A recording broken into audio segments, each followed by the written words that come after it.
বিসমিল্লাহির রহমানির রহিম। প্রিয় ভাই ও বোনেরা, আমরা সবাই জানি এই দুনিয়ার জীবন খুবই অল্প সময়ের।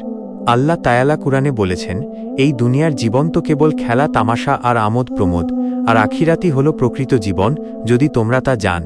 সূরা আনকাবুত ৬৪। ভাই ও বোনেরা, আমরা আজ দুনিয়ার জন্য কত চেষ্টা করি।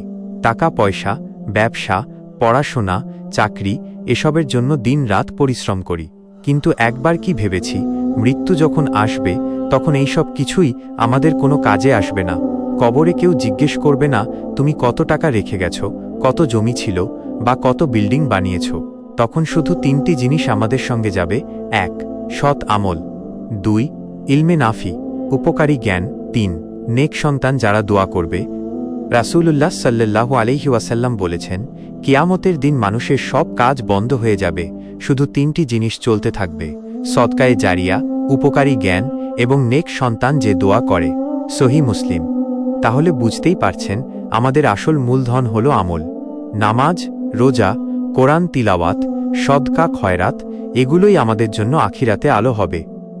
প্রিয় ভাই ও বোনেরা, দুনিয়ার জীবনকে আখিরাতের জন্য ব্যবহার করি। সময় নষ্ট না করে প্রতিদিন কিছু সময় আল্লাহর ইবাদতে ব্যয় করি। নিয়মিত নামাজ আদায় করি, পাপ থেকে বেঁচে থাকি এবং মানুষের উপকার করি। আল্লাহ আমাদের সবাইকে দুনিয়ার ভালো এবং আখিরাতের সফলতা দান করুন। আমিন।